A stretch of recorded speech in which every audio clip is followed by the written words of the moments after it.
left, right, out. Last night we got the confirmation that Trump is running. Oh, this is the heater. Trump is running 2024. It's been a long 2 years and kind of very depressing, really, to be totally honest. Still is depressing, but when I was listening to Trump, to all of his credit, there's, like I've said before, there's some things that I disagree with him on. The 1% inflation rate, that doesn't make any logical sense, and I don't care if all economists at this point agree with that or not, or 2%. That sounds like, I feel like I'm Isaiah and those are the priests of Baal or whatever that are conjuring up all kinds of weirdness. But anyway, because that doesn't make any sense. It's not logical. Listen to guys like Peter Schiff, listen to me, listen to some of these Austrian guys. You understand how stupid that is. But the other thing was something about death penalty for drug dealers. Well, there's a little bit of more nuance into that topic as opposed to quick trials. I think he came back on that. He was just using China as like an example. But he was on spot on one. He gave kind of a very, monotone for relative for him speech on just the state of America, which it's hard to argue with a lot of what he was saying. But then he brought up a couple good points that really gave me almost I was like, whoa, okay, finally, this is the kind of uplift that we actually need. We need somebody that's actually looking out for us now. It doesn't just seem like the most corrupt individual in the world. It's like verifiably corrupt. That seems completely out of it. That almost purposely wants to bring the nation down. But he brought up term limits, which is something that I pounded the sand on for a decade or more. When I ran for office, that was one of my things. I wanted term limits. And I know you get like a really good congressman in there.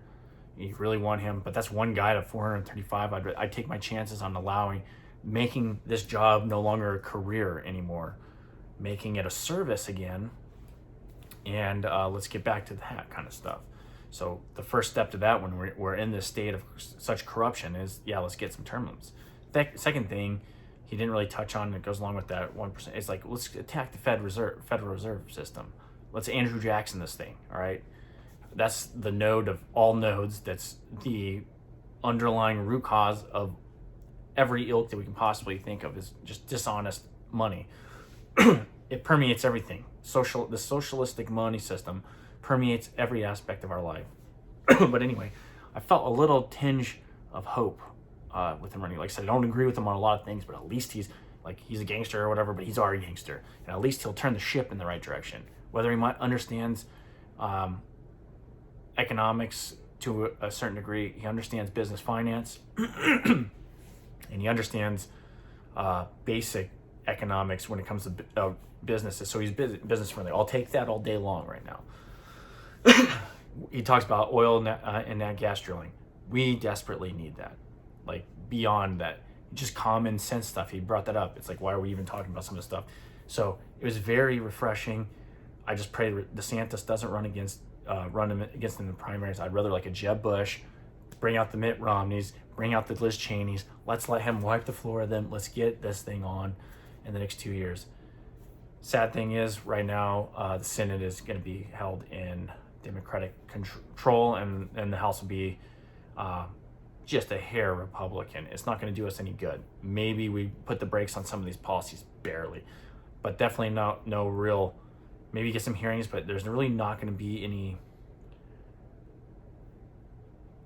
accountability being held. If you think there's something going to change when it comes to that right now, you're sadly mistaken, because the same uniparty is still in existence. And I'm a uniparty in a certain sense that they like that status quo. Just look at this, okay? Think about this. When I mean uniparty, you say that like everybody's saying that now, which always makes everything kind of fishy. Been talking about this for a decade or more. Fact that there is it's a unification of power in a sense, and these guys that come out that actually are there for the right reasons, they rub their own party the wrong way. They get put out to pasture, and the money doesn't flow to them. The money flows elsewhere. They get primaried. Their districts get completely wiped out. Madison Cawthorn. But okay, let's look at like a guy like Mike Lee, one of the stars in the Senate, constitutionalist. Hopefully maybe one day be on the Supreme Court. Awesome dude. impeccable character. And as one of the guys that I look to, him and Rand Paul, it used to be Ted Cruz, but more Rand Paul and him now in the Senate. That guy was systematically attempted to take him out with whatever that CIA operative dude. And even Glenn Beck calls him that. That's crazy. That guy wouldn't have said that a number of years ago. This guy's obviously got ties to the intelligence communities. But anyway, Romney, McConnell, tried to axe Lee. Romney and McConnell successfully axed Blake Masters, as we see when we look at the funding mechanisms that's going on and the way the funding is happening in these campaigns. And it all goes back to McCain. And you're looking at the heart of that part of the country, McCain-Feingold, or whatever that was, which eliminated the ability for the little guy to contribute or whatnot. So it kind of gave the power to these PACs and this dark kind of money pools. It's absolutely insanity. And they obviously, it was marketed as something that's going to, get this nefarious money out of there and make honest election. Well, that's gone. Other thing Trump was talking about with paper ballots. Granted, that's a state issue. And I'm back at Trump. I don't know what I was talking about. I went back to Trump. But because it just hit me in the mind, so I'm going down that rabbit hole. It's a state issue, but I'm with him 100%. Because right now we got banana republic elections. Nobody has faith in this stuff when it's computerized. It's taken us weeks to count things. Where in a number of different countries, I almost want to have UN, like me saying this, I want to have other countries come in and like observe our elections at this point. It's so corrupt. It's almost like you can buy that, which it is like. I know I'll probably get another strike on YouTube for talking about this, but hey, this isn't nothing new. Everybody thinks when you talk about election fortification, I'm saying I know that's the wrong word. I'm just saying it, just because whatever fraudulent elections. They want you to they're assuming you're referring to 2020 or now 2022. I'm looking at parallels to those, but it's nothing new in this country. And i.e., whether I like him or not, JFK was part of one of these things through his father. JFK's father worked with the mafia, specifically Sam Giancana out of the Chicago outfit, and then I believe it was Colombo down in Dallas, the Dallas region. He ran that and maybe a minor bit of Traficante out of Florida. I'm not sure. I don't think the five families had a whole. They obviously had knowledge because of the commission, and they might have been in on it a little bit. But the bulk of the, I would call it like a ballot harvesting scheme where they would actually take people to bums or homeless people voting at one place, busing them over here, voting at another place, dead people voting, all sorts of stuff in order to stuff these ballot boxes. That's how they did it back then. And even before, if you read some of these books about these guys, they had other presidents, and they might have been good presidents. That were like JFK is arguably good. Was an honest guy. Granted, he had some bedroom activities that were kind of crazy, but in general, he wanted to do the right thing for the country, and wanted these, this deep state that was developing to be exposed. Anyway, he was part of. There was something happened like that in his election, and that happened in Illinois and Texas and another state. When that's one of the reasons he got knocked off. Is because, or the mafia, or in this case, the outfit and some of those other guys were willing to go along with that, is because they turned on him. He turned on him. They thought they owned this president, or JFK, and completely turned on him, and it was because his father owed them. So his father kind of, to get, to pay them back, it's like, hey, I got my son, blah, blah, did that. But JFK being the deadly do-right, and his brother ended up turning that stuff around on him.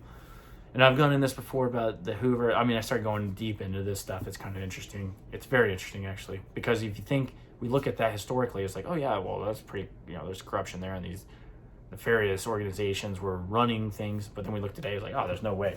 There's no way that cartels are paying off people. There's no way that the Ukrainians are laundering money into the Democratic Party through crypto funds or whatever. But it's happening. There's no way that these guys, like Hunter Biden or whatever, gets some position. That's corrupt.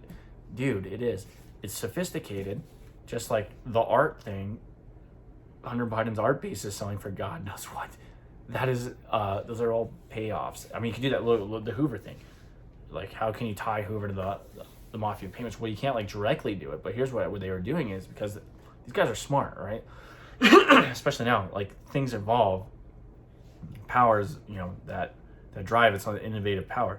So what they do is, Hoover had his little boyfriend or whatever, and they always go to the dog tracks.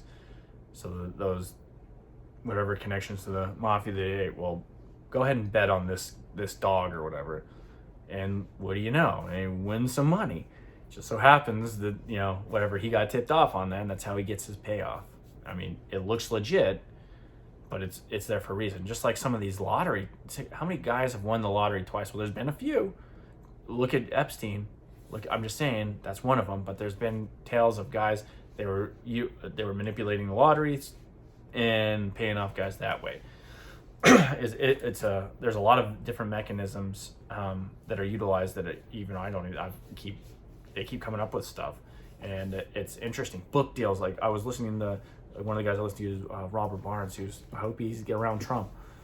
He's talking about book deals. I was like, oh yeah, the book deals, that's perfect. Like, yeah, who's buying whatever the multi-million-dollar like Clinton deals or whatever? Who's buying her book to make that back and stay profitable? Well, more than likely it's a funding operation. It's a laundering pay scheme.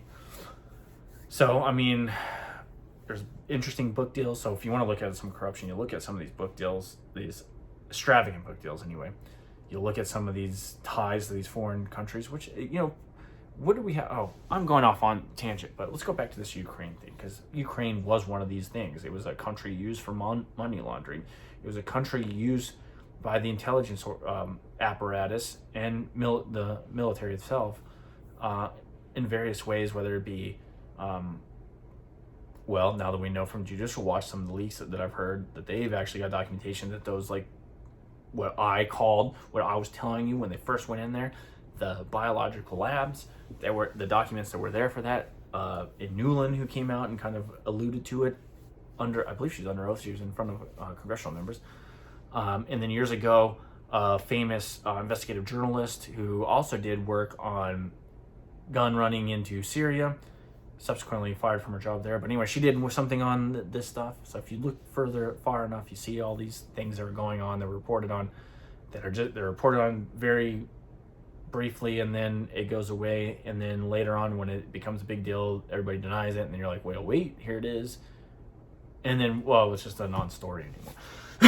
Anyway, a lot of stuff going on over there. So apparently these missiles, I'm calling this missile thing a failed false flag, in my opinion. The missiles go in there, everybody thinks it's possibly Russian, doesn't make any sense, but if they could blame Russia at the time, bam, you could get into a war. But then at the same time, Trump comes out and says this wouldn't happen under him. I think there's political pressures and things that cause that to, like, oh wait, it's a Ukrainian missile. So I guess the other question is, do we as a NATO nation attack Ukraine now, or at least stop funneling money through them, since they're non-NATO and they just attacked a NATO country? Interesting question. But to get back to the point is, which I don't even know what my point was anymore, but Ukraine was the playground of the elites, in a sense, whether it be human trafficking, whether it be money laundering. It's easy to just get money through there, and it goes somewhere else. Nobody talks about Zelensky's palaces or whatever it is. Everybody talks about Putin having these type of extravagant, enclaves in various places, but nobody wants to talk about it. And seem like the fact that Zelensky has his mansion in Italy that he was like Airbnb to Russians, or the fact that I've heard, I mean, I need to verify this, but apparently he has some kind of mansion in Miami or something. I mean, where does he get that fund? Why are we funding their government and their pension payments? Why are we essentially giving them a blank check militarily, relatively to their normal budget? They've never seen money like this. Like I said, this is you think you're doing something good, but in fact, you're hooking these guys on this, and it's become like the number one industry for Ukraine, and that is war. They are, for the politicians anyway. The politician, I'm sure some of them, yeah, there's somewhat of amount of caring for the people, or whatever, but at this point, it's like, this is big money. And do we want that to be cut off? Probably not. So initially, when this like missile thing happened, Zelensky was coming out saying, oh, that's Russians, let's get it on. Like, we need more money, and trying to escalate. It's good for business for him. And you think, well, in the long term, all it means is that there's going to be a massive destruction. Well, in a sense, but power tends to corrupt people, and it becomes very short-sighted. But it's interesting to tie into some of these Ukrainian politicians now. I mean, I don't know how many Americans are over there that are heads of companies anymore. But you dig through some of these guys and see where their assets are, and where it's hard to find where this money's going. But just have some kind of vague understanding prior to this where their holdings were, and maybe you can find some of it what's happened since February. But it's very, very nefarious, and of course our media doesn't report on this stuff anymore. There's some very good investigative journalists. There's some stuff overseas that you can find, that guys that actually go track this stuff down. But once again, I've called the war over a long time ago. It really has, in a sense. Now it's just this friction point, a vestige of kinetic operations, that the only reason it is going on is because the West is funding the Ukrainian side, because they're not calling for the peace agreements. And yeah, I don't understand tactically why the Russians pulled out of Kherson and allowed them to come in there. I guess maybe because there's better defensive positions. That's what it was explained to me, because the guy that took over their operations is a competent general. And the other thing is, our media keeps talking about Russia as being some kind of weak, like they've just shown themselves as some weak, their military is inept. Dude, this isn't the first time that we've seen the Russian military in action. That's a propaganda operation. I've ever seen one. We've seen them in action, even against Western weapons in Syria. There's videos, people don't like to talk about it, of a Stinger missile system being operated by one of the, I call him a terrorist, or one of the jihadists or whatever in Syria, taking out a Russian helicopter. How did he get that? It was because we were funding a lot of these jackwads over there. Anyway, in there, they were very succinct, very high-speed military, and they were operationally successful. We saw them in Chechnya. We see them running these military operations, and we've seen their special forces operate, and they're very good. We've seen them utilize air-to-ground dual assets. What I mean is, like, infantry in collaboration, or aircraft in collaboration with infantry assets, and taking out targets. We've seen that stuff, and we know that they are a competent military. So to just completely lambaste them about what's going on in Ukraine is there's other objectives that are there that are being met. So it's hard to understand how how our Pentagon and everything completely calling them incompetent. They have lost some assets. That's what happens in a kinetic war of that nature. Some of it has to do with us actually helping these guys, helping the Ukrainians, and providing them target information when it comes to, like, the UK is the one that's been doing a lot of this.